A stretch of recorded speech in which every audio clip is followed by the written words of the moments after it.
আসসালামু আলাইকুম। আশা করি তোমরা সবাই ভালো আছো। আজকে তোমাদের পদার্থবিজ্ঞান ক্লাসে স্বাগতম জানাচ্ছি। আর তোমাদের গতদিন আমি প্রাসের গতি সম্পর্কে কিছু আলোচনা করেছিলাম। আজকে প্রাসের গতি সম্পর্কিত কিছু প্রবলেম সলিউশনের দিকে চলে যাব। যদিও আমি তোমাদের ঠিক প্যারামিটার গুলা দেখাবো না, যে কোনটার কত মান এইভাবে ঠিক বলবো না, কিন্তু কিছু মেকানিজম আমি তোমাদেরকে দেখিয়ে দিব যাতে তোমরা ঠিকভাবে অঙ্কগুলা করতে পারো বা উচ্চতর দক্ষতামূলক প্রশ্ন কেমন হতে পারে তার উপরে একটা ধারণা আজকে তোমাদেরকে আমি দিব। আর আজকে তোমাদের সঙ্গে আমার লাস্ট ক্লাস হবে এই গতিবিদ্যা অধ্যায়ের শেষ ক্লাসটা আজকে হচ্ছে। সুতরাং যা যা বাকি আছে সেগুলো আমি চেষ্টা করব এর মধ্যে তোমাদের কভার করে দেওয়ার জন্য। আজকে ক্লাসটা তোমরা একটু মনোযোগ দিয়ে শুনবে, আশা রাখছি যে সবাই একটু মনোযোগী হবে। খেয়াল করো যে প্রাসের গতি সম্পর্কিত আমি গতদিন কয়েকটি ধারণা দিয়েছিলাম, তার মধ্যে আমি একটা ছবি চিত্র এখানে তোমাদের একটু দেখাচ্ছি, এটা মনে আছে কিনা তোমাদের।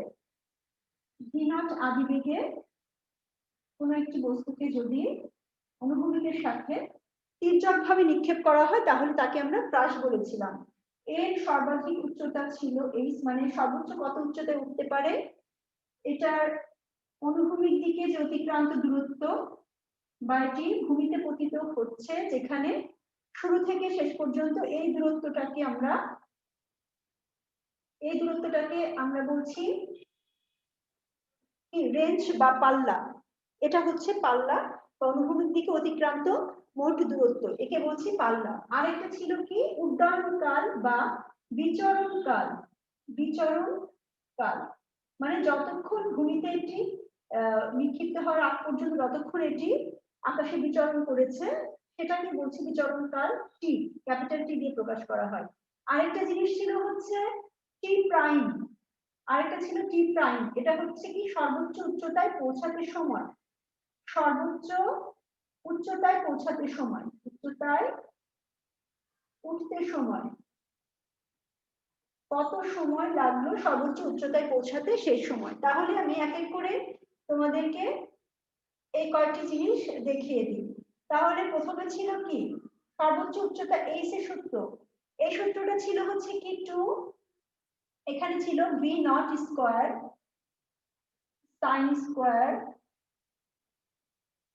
সাইন থিটা নট স্কয়ার, আর হচ্ছে কি ছিল এখানে শুধু এখানে ছিল 2g, তাহলে V naught square sine square theta naught by 2g, এটা হচ্ছে সর্বোচ্চ উচ্চতার সমীকরণ।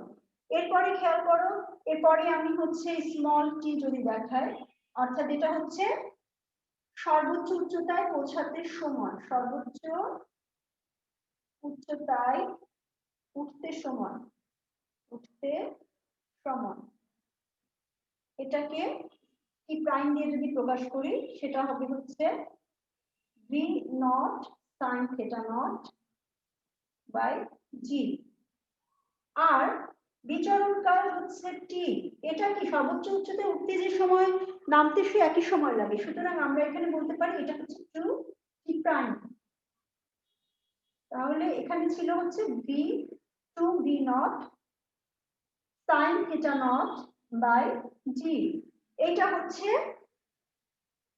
হচ্ছে বিচরণকালের সূত্র। আর কি আর পাল্লা, পাল্লা আর পাল্লা আর, আর এটা হচ্ছে বিচরণকাল, বিচরণকাল সমীকরণ। আর এটা হচ্ছে সর্বোচ্চ উচ্চতা, সর্বোচ্চ উচ্চতা। খেয়াল করো এই যে আমি কয়েকটা সূত্র লিখলাম, এখানে পাল্লা আর সমান হচ্ছে কি আছে, পাল্লা আর সমান আমরা জানি ভি নট স্কয়ার। গতদিন আমি এগুলো ডেরিভেশন দেখিয়েছি, যারা দেখেছো তারা জানো, আর যারা দেখোনি তারা অবশ্যই একটু বইয়ের থেকে দেখে নিবে ভালোভাবে। তাহলে এই যে কয়েকটা সূত্র আমি লিখলাম, এই সূত্রগুলো আমাদের খুবই গুরুত্বপূর্ণ, অনেক বেশি কাজে লাগবে।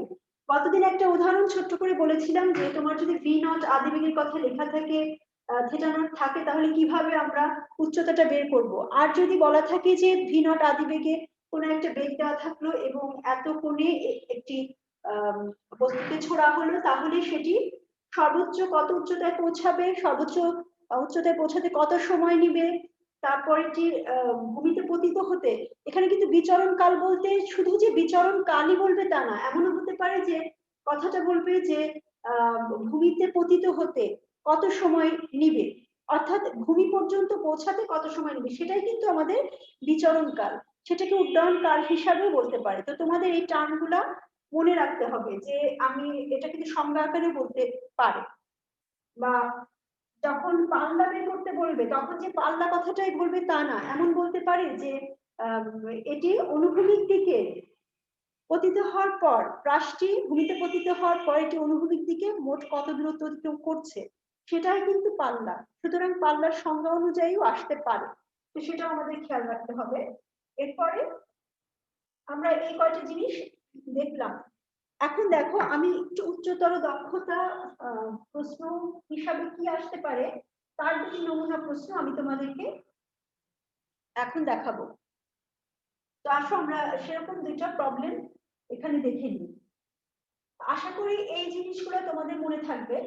এখন আমি এটা মুছে নতুন একটা চিত্র আঁকবো এবং তোমাদেরকে বলবো যে কি করতে হবে। ধরো আমি একটু বড় করে একটা চিত্র আঁকবো। এই যে মূলবিন্দু ও, এখানে একজন ব্যাটসম্যান দাঁড়িয়ে আছে, এখানে একজন ব্যাটসম্যান থাকবে, ব্যাটসম্যান ক্রিকেট খেলায় ব্যাটসম্যান এখানে থাকবে, অথবা কোনো একজন খেলোয়াড় হয়তো ফুটবল খেলোয়াড়, তিনি এখান থেকে বলে কিক করতে পারেন, ফুটবলে কিক করতে পারেন। তো কিক করলে গোলকিপার এখান থেকে ছুটে এসে বলটি ক্যাচ ধরবে, অথবা হতে পারে যে এখানে একজন ব্যাটসম্যান আছেন, তিনি একটি ব্যাটের সঙ্গে বলে যখন আঘাত করলেন তখন সেটি উচ্চতায় ওঠার পর একজন ফিল্ডার এখান থেকে ফিল্ডার অথবা গোলকিপার, যদি ফুটবল খেলা হয় তাহলে আমি বলবো গোলকিপার, কথা ভিন্নভাবে থাকতে পারে,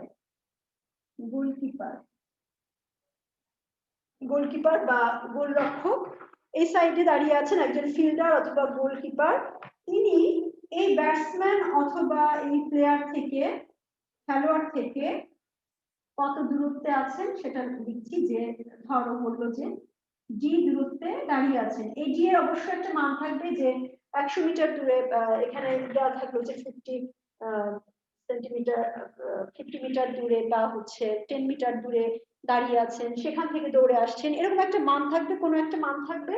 তাহলে এই ডি দূরত্বে ব্যাটসম্যান থেকে ফিল্ডারের দূরত্ব হচ্ছে ডি, বা খেলোয়াড় থেকে গোলকিপারের দূরত্ব হচ্ছে ডি, এই দূরত্বে দাঁড়িয়ে আছেন।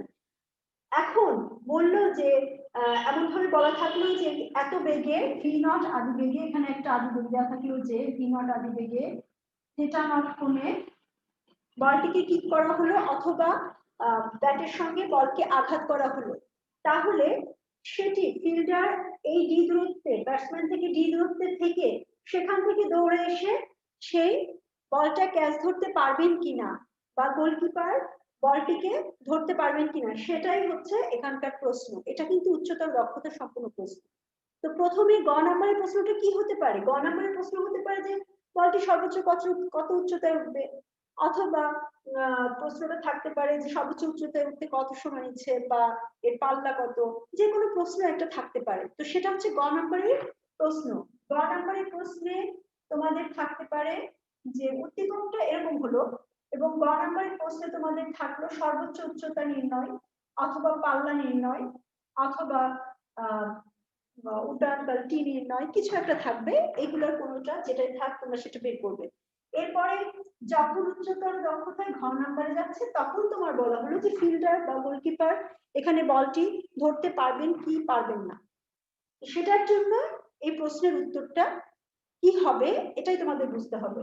দেখো খেয়াল করো যে এই সম্পূর্ণ দূরত্ব ডি, আর আমরা হচ্ছে জানি যে এখান থেকে শুরু করে এই যে এই পতন মুহূর্ত পর্যন্ত এই দূরত্বটাকে, অনুভূমিক অতিক্রান্ত দূরত্বকে বলছি আর। তাহলে বলটি এই মূল বিন্দু থেকে এই বিন্দু পর্যন্ত এখানে এসে পৌঁছাবে, এইটাকে বলবো হচ্ছে আমরা আর, এটা হচ্ছে পাল্লা আর বা রেঞ্জ।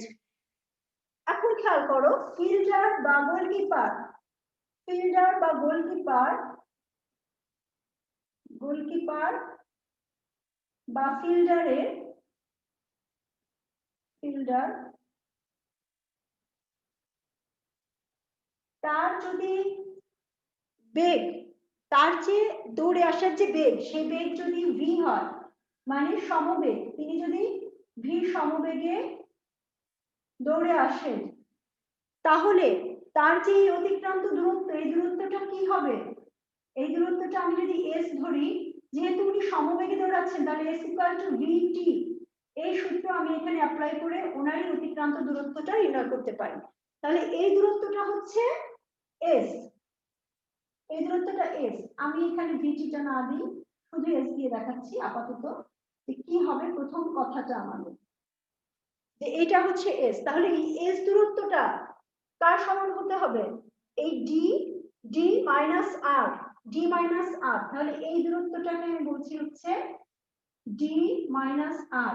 তাহলে ডি মাইনাস আর সমান সমান যদি এস হয়, খেয়াল করো ডি মাইনাস আর, এই দূরত্বটা যদি এস এর সমান হয়, তাহলে ব্যাটসম্যান বা ফিল্ডার বলটিকে ধরতে পারবে, ক্যাচ ধরতে পারবে। অথবা এই এস যদি ডি মাইনাস আর থেকে বড় হয়, অর্থাৎ এখান থেকে বলটা ধরে এদিকে চলে আসতে পারে, তাহলে এস এর মানটা যদি বড় হয়, ডি মাইনাস আর থেকে বেশি হয়, তাহলে কিন্তু বলটি ক্যাচ ধরে ব্যাটসম্যান সামনে এগিয়ে যেতে পারবে। তাহলে মেন সূত্রটা হচ্ছে আমাদের এইটা, মেন সূত্রটা খ নম্বরের যে প্রশ্নটা আমি বলেছি, সেখানে মেন সূত্রটা হবে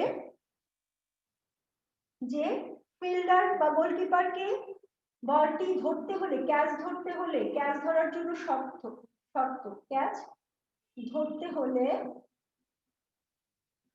এই যে ফিল্ডার কর্তৃক অতিক্রান্ত দূরত্ব এস হবে is greater than equal to, হয় বেশি হতে হবে, না হয় সমান সমান হতে হবে। এই জন্য আমি গ্রেটার দ্যান ইকুয়াল টু চিহ্নটা ব্যবহার করলাম। S is greater than equal to হবে ডি মাইনাস আর, ডি মাইনাস আর। তাহলে এই দূরত্বটা থেকে এসটা বড় হতে হবে অথবা সমান সমান হতে হবে।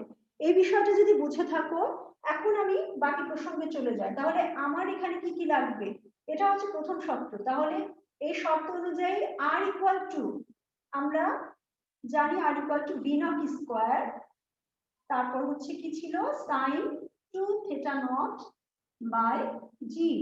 তাহলে এই সূত্র দিয়ে আমি আর এর মানটা বের করে নিব। আর খেয়াল করো, এখানে এই আর মানে কি, এখানে যে সময়ে বলটি এই পর্যন্ত পৌঁছাবে এই মুহূর্তে, সেই মুহূর্তে কিন্তু ফিল্ডারকে এখানে বা গোলকিপারকে এখানে আসতে হবে বা এখান থেকে সামনে এগিয়ে যেতে হবে। তাহলে এই সময়টা আমরা কোন সময় নিব, কোন সময়টা ধরবো? এই সময়টা হচ্ছে আমাদের বিচরণকাল। তাহলে বিচরণকাল লাগবে, বিচরণকাল, বিচরণকাল কি আমাদেরকে বের করতে হবে। এই বিচরণকালে ব্যাটসম্যান কত দূর বা ফিল্ডার কত দূর, ফিল্ডার বা গোলকিপার কত দূর এসে পৌঁছাচ্ছেন, সেটা আমাদেরকে বের করতে হবে। তাহলে টি ইকুয়াল টু আমরা জানি যে 2v naught sin theta naught by g. এখন এই টি সময়ে অর্থাৎ এই বিচরণকালের মধ্যে ফিল্ডার বা গোলকিপারকে একদম এই বিন্দুতে এসে পৌঁছাতে হবে। এখন আমরা তাহলে এস ইকুয়াল টু আমরা কি লিখবো বলেছি, সমবেগের ক্ষেত্রে ভি টি, এবং এই টিটা হচ্ছে ক্যাপিটাল টি। এটাই এখানে বোঝার সবচেয়ে বড় বিষয় যে আমরা এস ইকুয়াল টু ভিটি সূত্রে এখানে টিটা বসাচ্ছি। বিচরণকালের যে সময়টা আমরা পাবো, সেই সময়ের মধ্যে ফিল্ডার বা গোলকিপারকে একদম এই বিন্দুতে এসে পৌঁছাতে হবে। যে এখানে আমি একটা বিন্দু আসলে চিহ্নিত করি না, এখানে একটা চিহ্নিত করে দিই। ধরো এখানে আমি বিন্দুর নাম দিলাম পি, এই পি বিন্দুতে এসে পৌঁছাবে, পি বিন্দুতে এসে পৌঁছাতে হবে। এটাই হচ্ছে সূত্র। তাহলে আমি এস ইকুয়াল টু ভিটি এই সূত্রে এখান থেকে টি এর মান বের করে এখানে বসিয়ে দিব, এস এর মানটা বের হবে, আর এখানে আর এর মানটা বের করে নিব। বের করে নিয়ে এখানে যে ডি এর মান থাকবে সেটা পার্থক্য করব এবং এস টা গ্রেটার দ্যান অথবা ইকুয়াল টু আছে কিনা, বা এই যে ডি মাইনাস আর এর মানটা যদি এস এর থেকে ছোট হয় তাহলে আমি এই শর্ত অনুযায়ী বলে দিতে পারবো যে ফিল্ডার বা গোলকিপার বলটিকে ক্যাচ ধরতে পারবে। এই হচ্ছে তোমাদের একটি প্রশ্নের উত্তর। এখন এইরকমই একইভাবে আমি আরেকটি সিচুয়েশন দেখাবো, এটাও তোমাদের জন্য খুবই গুরুত্বপূর্ণ। উচ্চতর দক্ষতামূলক যে প্রশ্ন সেখানে আমরা এরকম আরেকটি বিষয় তুলে ধরছি। খেয়াল করো, এখন আমরা দেখাবো, একটু এটা বড় করে রাখছি কারণ এখানে একটা বিষয় আছে। এই মূল বিন্দুতে একজন শিকারী দাঁড়িয়ে আছেন, শিকারী, ঠিক আছে? তো একজন শিকারী মূল বিন্দুতে দাঁড়িয়ে আছেন, তিনি একটি হরিণকে শিকার করতে চান। তাহলে হরিণ একটু কাছাকাছি দূরত্বেই থাকবে, কারণ হরিণ যদি শিকারী তার তীর ধনুক দিয়ে হরিণটিকে মারার চেষ্টা করবে। এখন হরিণটি মনে করো এইখানে আছে, এইটা হচ্ছে হরিণের দূরত্ব, আমি ভিতরে লিখি হরিণ। তাহলে একটি হরিণকে তিনি শিকার করতে চান তীর ধনুক নিয়ে, শিকারী এখানে দাঁড়িয়ে আছেন, অপেক্ষা করছেন। যেই মুহূর্তে উনি তীরটা ছুড়বেন ঠিক সেই মুহূর্তে হরিণটিও তীরের শব্দ পাওয়ার সাথে সাথে হরিণটিও দৌড় দিতে শুরু করবে। তাহলে হরিণ যখন দৌড় দিচ্ছে তখন কিন্তু সে সমবেগে দৌড়াবে না, হরিণ দৌড়াবে ত্বরণ নিয়ে। তাহলে একটি সমতরণে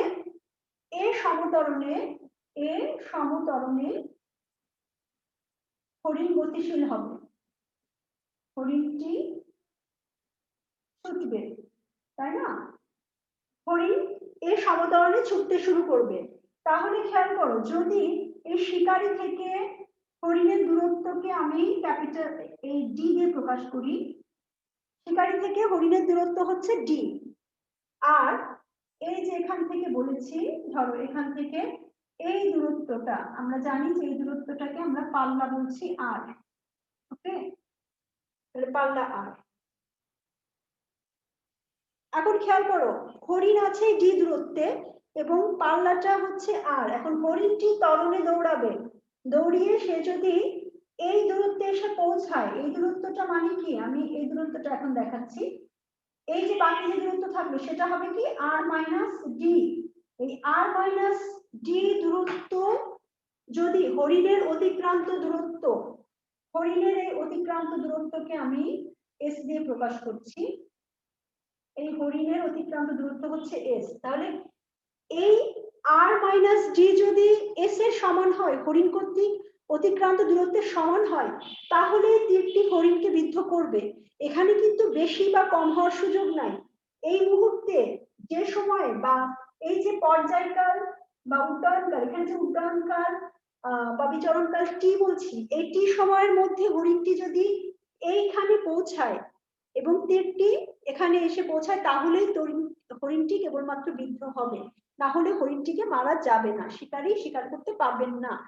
তাহলে প্রশ্নটা কি হচ্ছে, প্রশ্নটা হচ্ছে যে শিকারী, এটা হচ্ছে ঘ নম্বরের প্রশ্ন। আর গ নম্বরের প্রশ্ন তো আমি বলেইছি যে হতে পারে ক্যাপিটাল এইচ মানে সর্বোচ্চ উচ্চতা বা পর্যায়কাল, যে কোনো কিছু একটা বের করতে বলতে পারে। তাহলে খেয়াল করো, আমরা তাহলে কি করবো, এখানে আগের মতোই একটা সূত্র করবো, জাস্ট একটু এখানে বুঝে নেওয়ার বিষয় আছে যে আমার তাহলে কি হবে, হরিণকে শিকার করতে হলে, হরিণকে তীর বিদ্ধ করতে হলে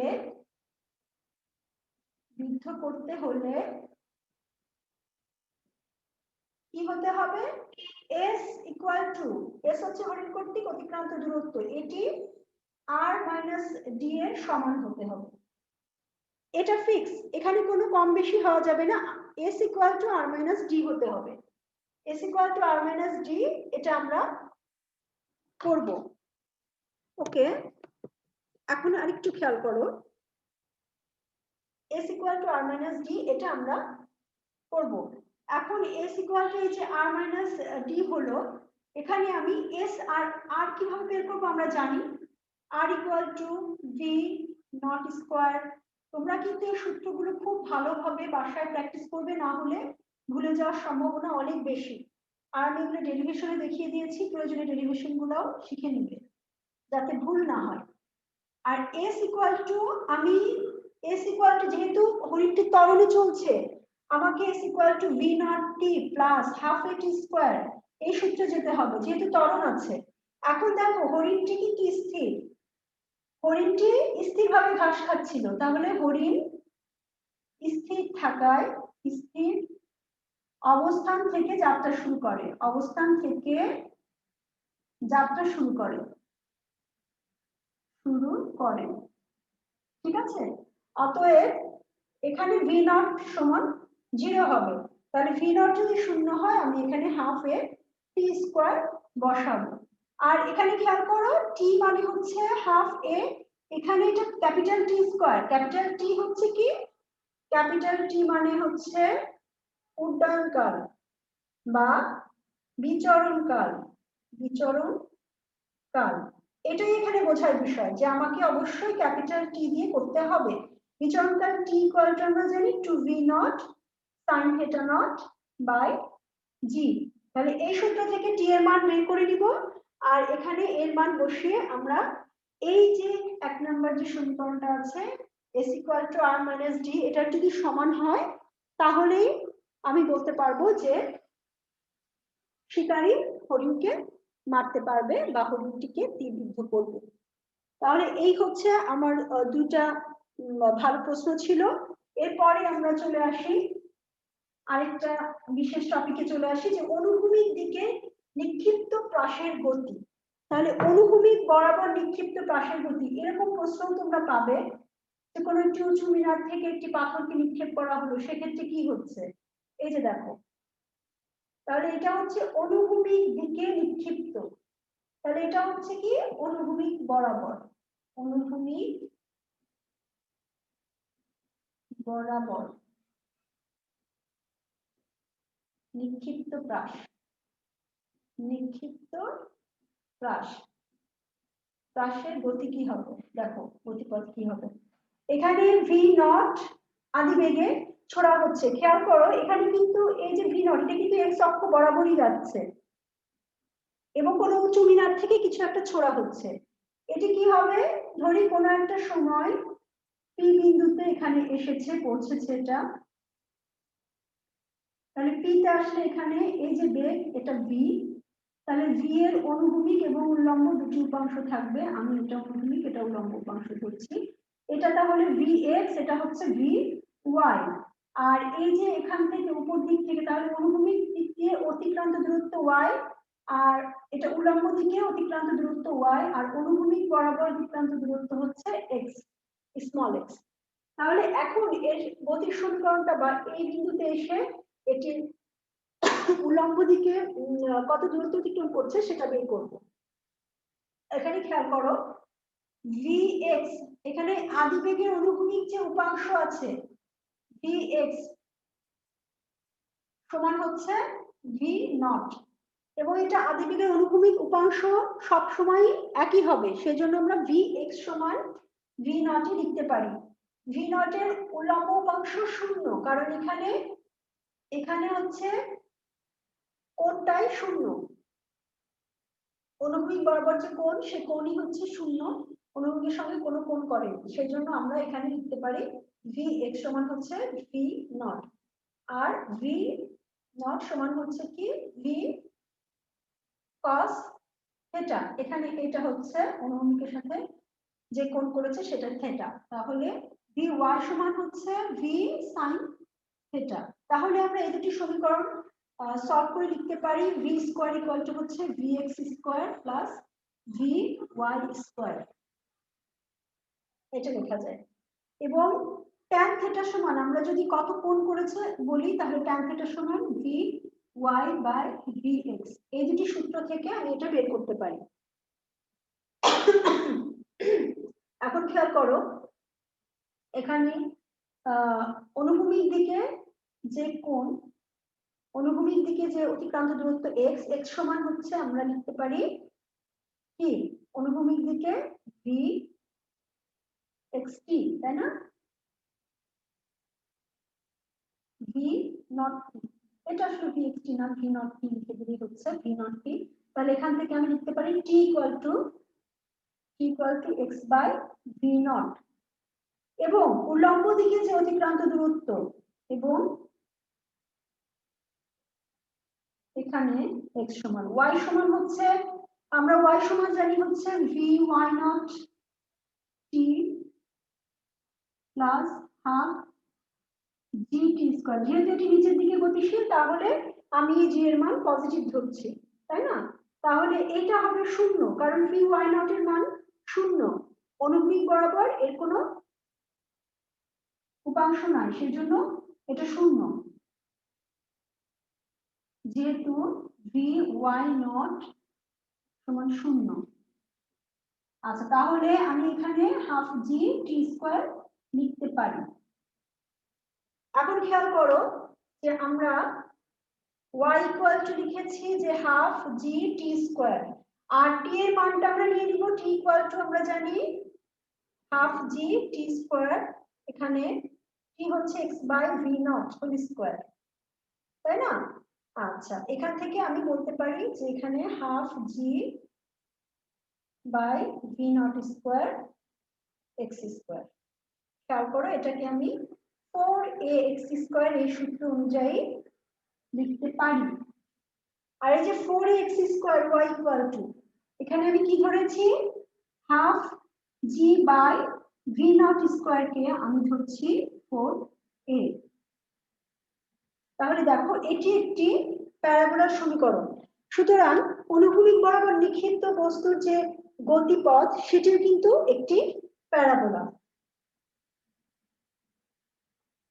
ঠিক আছে, এরপরে আমরা এটার উপরে যদি একটা ছোট্ট অঙ্ক দেখি, কি হতে পারে যে অনুভূমিক দিকে ভি নট সমান যদি 60 মিটার পার সেকেন্ড বেগে কোনো একটি বস্তুকে, একটি পাথরকে একটি মিনার থেকে নিক্ষেপ করা হচ্ছে, যে কোনো মুহূর্তে এখানে সময়টা উল্লেখ থাকবে যে t ইকুয়াল টু 2 সেকেন্ড পর এর উল্লম্ব দিকে সরণ কত, উল্লম্ব সরণ কত হবে। ঠিক আছে, তাহলে আমি সেক্ষেত্রে কি বলতে পারি, দেখো উল্লম্ব সরণ কি হচ্ছে আমি সেটা বের করব। তাহলে আমরা x equal to V naught t জানি, তাহলে ভি নট হচ্ছে কি 60 আর টি হচ্ছে 2 সেকেন্ড, তাহলে 120 মিটার, এটা দিব মিটার পার সেকেন্ড। ওকে, এখন হচ্ছে y ইকুয়াল টু, তাহলে উল্লম্ব দিকে কোথায় যাচ্ছে সেটা বের করব, হাফ জি টি স্কয়ার। ওকে, তাহলে হাফ ইনটু 9.8 ইনটু টি স্কয়ার, সেটা আমি বের করে নিলেই কিন্তু হয়ে যাবে। টি স্কয়ার মানে হচ্ছে 2 স্কয়ার অর্থাৎ 4। আচ্ছা, 2 থাকলে হচ্ছে এখানে একটা 2 ক্যান্সেল হবে, আমার উত্তরটা হবে 19.6 এত মিটার। তাহলে এটা উল্লম্ব দিকে এখানে, আর অনুভূমিক দিকে এই দূরত্ব অতিক্রম করবে। ঠিক আছে, তাহলে তোমাদের আজকের মতো এই পর্যন্তই থাকলো।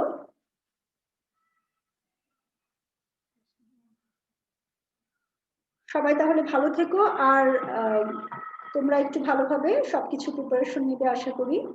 সবাই সুস্থ থেকো সেই কামনাই করি। আগামীতে আবার দেখা হবে, মোস্তাফিজ স্যারের ক্লাস শেষ হলে আবার হয়তো তোমাদের সঙ্গে দেখা হবে। তোমরা ভালোভাবে প্রিপারেশন নিতে। Thank you.